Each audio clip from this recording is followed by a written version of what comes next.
ಆತ್ಮೀಯ ಎಲ್ಲ ಶಿಕ್ಷಕ ಬಂಧುಗಳೇ ಹಾಗೂ ಸರ್ಕಾರಿ ನೌಕರರೇ, ಕರ್ನಾಟಕ ಸರ್ಕಾರದ HRMS ಲಿಂಕ್ ಆಗಿರ್ತಕ್ಕಂತಹ ಎಂಪ್ಲಾಯಿ ಸೆಲ್ಫ್ ಸರ್ವೀಸ್ ನೌಕರರ ಸ್ವಯಂ ಸೇವಾ ಸೌಲಭ್ಯ ಇರತಕ್ಕಂತಹ ಈ ಒಂದು ಲಾಗಿನ್ನನ್ನು ಹೇಗೆ ಬಳಸಬಹುದು ಅನ್ನೋದನ್ನು ಈ ಒಂದು ವಿಡಿಯೋದಲ್ಲಿ ನಾನು ನಿಮಗೆ ತೋರಿಸ್ಕೊಡ್ತೀನಿ. ಮಾಹಿತಿ ಮಂಟಪ ಯೂಟ್ಯೂಬ್ ಚಾನಲ್ಗೆ ಎಲ್ರಿಗೂ ಸ್ವಾಗತ.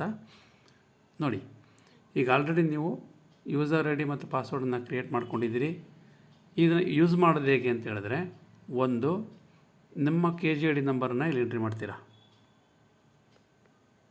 ಈಗ ಆಲ್ರೆಡಿ ನೀವು ಯೂಸರ್ ನೇಮ್ ಪಾಸ್ವರ್ಡ್ ಕ್ಲಿಕ್ ಮಾಡ್ಕೊಂಡಿದ್ದೀರಾ. KGID ನಂಬರ್ನ ಎಂಟ್ರಿ ಮಾಡ್ತೀನಿ ಮತ್ತು ಪಾಸ್ವರ್ಡನ್ನು ಸಹ ನಾನು ಏನು ಮಾಡ್ತೀನಿ, ಎಂಟ್ರಿ ಮಾಡ್ತೀನಿ. ಇದಾದ ನಂತರ ಪ್ರತಿ ಬಾರಿ ಲಾಗಿನ್ ಆದಾಗಲೂ ಸಹ ನಿಮಗೆ ಒಂದು OTP ಬರುತ್ತೆ. ನಿಜವಾಗ್ಲೂ ಚೆನ್ನಾಗಿದೆ ಇದು. ಯಾಕೆ ಅಂತ ಹೇಳಿದ್ರೆ, ಪ್ರತಿ ಬಾರಿಯೂ ನಾವು OTP ತಗೊಳ್ಳೋದ್ರಿಂದ ಬೇರೆಯವರು ಲಾಗಿನ್ನ ಬಳಸ್ತಕ್ಕಂಥದ್ದನ್ನು ನಾವು ತಡೆಯಬಹುದಾಗಿದೆ. ಈಗ OTP ಬರುತ್ತೆ. ಆ OTP ಎಲ್ಲಿರುತ್ತೆ ಅಂತ ಹೇಳಿದ್ರೆ ನಮ್ಮ ಇನ್ಬಾಕ್ಸಲ್ಲಿ ಇರುತ್ತೆ.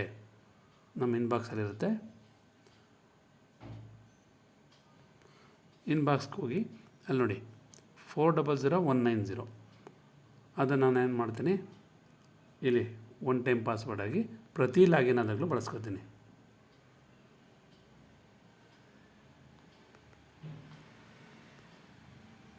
ನೆಕ್ಸ್ಟ್ ಕ್ಯಾಪ್ಚಾನ ಎಂಟ್ರಿ ಮಾಡ್ತೀನಿ.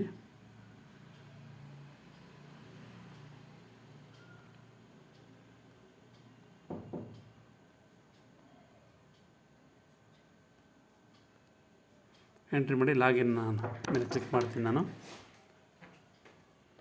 ಈಗ ಲಾಗಿನ್ ಮೇಲೆ ಕ್ಲಿಕ್ ಮಾಡಿದ್ದೀನಿ. ನಂತರ ನಿಮಗೆ ಎಂಪ್ಲಾಯಿ ಸೆಲ್ಫ್ ಸರ್ವೀಸ್ನ ಒಳಗಡೆ ನೀವು ಬರ್ತೀರಾ. ಈ ಎಂಪ್ಲಾಯಿ ಸರ್ವೀಸ್ನಲ್ಲಿ ಯಾವ ರೀತಿ ನಾವು ವರ್ಕ್ ಮಾಡೋದನ್ನು ತೋರಿಸ್ಕೊಡ್ತೀನಿ. ಎಡಗಡೆ ಇರ್ತಕ್ಕಂಥ ಈ 3 ಗೆರೆಗಳ ಮೇಲೆ ನಾವು ಕ್ಲಿಕ್ ಮಾಡಿದ್ರೆ ಇಲ್ಲಿ ನೋಡಿ, dashboard, pay slip, service register book, leave balance, ticket status, loan, advance, deduction details, insurance, change password, important links ಇಷ್ಟೆಲ್ಲ ಬರುತ್ತೆ. ಈಗ ಮೊದಲಿಗೆ ನಿಮಗೆ ನಾನು ಎಲ್ರಿಗೂ ನಾವು ಮುಖ್ಯವಾಗಿ ಬೇಕಾದಂತಹ ಪೇ ಸ್ಲಿಪ್ ಮೇಲೆ ನಾನು ಕ್ಲಿಕ್ ಮಾಡ್ತೀನಿ. ಪೇ ಸ್ಲಿಪ್ ಮೇಲೆ ಕ್ಲಿಕ್ ಮಾಡಿದಾಗ ನಿಮಗೆ ಯಾವ ತಿಂಗಳ ಪೇ ಸ್ಲಿಪ್ ಬೇಕು ಅಂತ ಕೇಳುತ್ತೆ. ನಾನು ಜನವರಿ 2023 ಪೇ ಸ್ಲಿಪ್ಪನ್ನು ಏನು ಮಾಡ್ತೀನಿ, ಸರ್ಚ್ ಕೊಡ್ತೀನಿ. ಸರ್ಚ್ ಕೊಡಿದ ತಕ್ಷಣ ನೋಡಿ, ಕೆಳಗಡೆ ನಿಮ್ಮ ನನ್ನ ಜನವರಿ ತಿಂಗಳ ಪೇ ಸ್ಲಿಪ್ಪು ಇಲ್ಲಿ ಬಂದಿದೆ. ಈಗ ಪ್ರತಿ ತಿಂಗಳ ಪೇ ಸ್ಲಿಪ್ಪನ್ನು ನೀವು ಇದರಲ್ಲಿ ಡೌನ್ಲೋಡ್ ಮಾಡ್ಕೋಬೋದು. ಕೆಳಗಡೆ ಪ್ರಿಂಟ್ ಅಂತಕ್ಕಂಥ ಆಪ್ಷನ್ ಮೇಲೆ ನೀವು ಕ್ಲಿಕ್ ಮಾಡಿದ್ರೆ ಇದನ್ನು ಸೇವ್ ಮಾಡಿ ಸಹ ಇಟ್ಕೋಬೋದು. PDF ಆಗಿ ಸೇವ್ ಮಾಡಿ ಒಂದು ಕಡೆ ನೀವು ಸೇವ್ ಮಾಡಿ ಇಟ್ಕೋಬೋದು. ನೋಡಿ, ಸೇವ್, ಆ ಪೇ ಸ್ಲಿಪ್ ಒಂದು ಹೆಸರು ಕೊಟ್ಕೊಂಡು ಇದು ಡೌನ್ಲೋಡ್ಸಲ್ಲಿ ಇರುತ್ತೆ. ಸೇವ್ ಅಂತ ಕೊಟ್ಟರೆ ಅದು ಡೌನ್ಲೋಡ್ಸಲ್ಲಿ ಹೋಗಿ ಸೇವ್ ಆಗಿರುತ್ತೆ. ಈಗ ಪ್ರತಿ ತಿಂಗಳ ಪೇ ಸ್ಲಿಪ್ಪನ್ನು ನೀವು ಈ ಎಂಪ್ಲಾಯ್ ಸೆಲ್ಫ್ ಸರ್ವಿಸ್ ಮೂಲಕ ಪಡಿಬೋದಾಗಿದೆ. ಇದುವರೆಗಿರ್ತಕ್ಕಂಥ ಯಾವ ತಿಂಗಳು ಪೇ ಸ್ಲಿಪ್ ಬೇಕಾದ್ರೂ ನೀವು ಡೌನ್ಲೋಡ್ ಮಾಡ್ಕೋಬೋದು. ಒಂದು. ಎರಡನೇದಾಗಿ ಮತ್ತೆ ನಾವು ಲೀವ್ ಬ್ಯಾಲೆನ್ಸ್ ಇರ್ತಿದೆ. ಈ ಲೀವ್ ಬ್ಯಾಲೆನ್ಸ್ ಮೇಲೆ ನಿಮ್ಗೆ ಕ್ಲಿಕ್ ಮಾಡ್ತೀನಿ. ನೋಡಿ, ELಗಳು ಎಷ್ಟಿದೆ, 45 EL ಇದೆ ಅಂತ ತೋರಿಸ್ತಾ ಇದೆ ಇವತ್ತಿನವರೆಗೆ. ಹೀಗೆ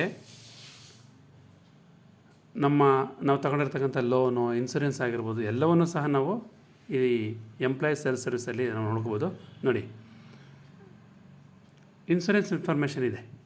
ಇನ್ಸೂರೆನ್ಸ್ ಮೇಲೆ ಕ್ಲಿಕ್ ಮಾಡಿದ್ರೆ ನೀವು KGID ಎಷ್ಟು KGID ಬಾಂಡ್ಗಳಿದೆ ಅಷ್ಟು KGID ಬಾಂಡ್ದು ನಮಗೆ ಪ್ರೀಮಿಯಮ್ ಅಮೌಂಟು ಎಷ್ಟಿದೆ, KGID ನಂಬರ್ ಯಾವುದು, ಜೊತೆಗೆ LIC ಎಲ್ಲವೂ ಸಹ ಇಲ್ಲಿ ಶೋ ಆಗುತ್ತೆ. ಇಲ್ಲಿ ಕೆಳಗಡೆ ಆಲ್ ಅಂತ ಕೊಟ್ಟರೆ ನಾವು ಮಾಡಿಸಿರ್ತಕ್ಕಂತಹ ಎಲ್ಲ LIC, GPF, KGID ಎಲ್ಲ ಪಾಲಿಸಿಗಳ ನಂಬರ್ಗಳು ಮತ್ತು ಅವು ಎಷ್ಟೆಷ್ಟು ಪ್ರೀಮಿಯಮ್ ಕಟ್ ಆಗ್ತಾಯಿದೆ ಅನ್ನೋದು ನಾವು ನೋಡ್ಬೋದಾಗಿದೆ. ಹೀಗೆ ಸಾಕಷ್ಟು ವಿವರವಾದಂತಹ ನಿಧಾನವಾಗಿ ನೀವು ಈ ಎಂಪ್ಲಾಯ್ ಸೆಲ್ಫ್ ಸರ್ವಿಸ್ ಮೂಲಕ ನೀವು ಸಾಕಷ್ಟು ವಿಚಾರಗಳನ್ನ ತಿಳ್ಕೊಬೋದು. ಪೇ ಸ್ಲಿಪ್ನ ಡೌನ್ಲೋಡ್ ಮಾಡ್ಕೋಬೋದು. ನಿಮ್ಮ ಇನ್ಶೂರೆನ್ಸ್ ಹೇಗಿದೆ ಮತ್ತು ಲೋನ್ ಅಡ್ವಾನ್ಸು ಮತ್ತು ಡಿಡಕ್ಷನ್ ಡೀಟೇಲ್ಸು ಮತ್ತು ಎಲ್ಲವನ್ನೂ ಸಹ ಈ ಒಂದು ಸೆಲ್ಫ್ ಸರ್ವಿಸ್ ಒಂದು ಆ್ಯಪಲ್ಲಿ ನಾವು ನೋಡ್ಬೋದಾಗಿದೆ. ತುಂಬ ಚೆನ್ನಾಗಿದೆ ಆ್ಯಪು. ಇಷ್ಟು ಏನಪ್ಪ ಅಂದರೆ ಹೇಗೆ ಬಳಸಬಹುದು ಸೆಲ್ಫ್ ಸರ್ವಿಸ್ ಆ್ಯಪನ್ನು ಮತ್ತು ಎಂಪ್ಲಾಯಿ ಸೆಲ್ಫ್ ಸರ್ವಿಸನ್ನು ಹೇಗೆ ಬಳಸ್ಕೋಬೋದು ಅನ್ನೋದನ್ನು ನಾನು ಸಂಕ್ಷಿಪ್ತವಾಗಿ ನಿಮಗೆ ಈ ಒಂದು ವಿಡಿಯೋದಲ್ಲಿ ತೋರಿಸ್ಕೊಟ್ಟಿದ್ದೇನೆ. ಎಲ್ರಿಗೂ ಧನ್ಯವಾದಗಳು. ಮಾಹಿತಿ ಮಂಟಪ ಯೂಟ್ಯೂಬ್ ಚಾನಲ್ನ ಸಬ್ಸ್ಕ್ರೈಬ್ ಮಾಡಿ ಹೆಚ್ಚು ಹೆಚ್ಚು ವಿಡಿಯೋಗಳನ್ನ ವೀಕ್ಷಿಸಿ. ಧನ್ಯವಾದಗಳು.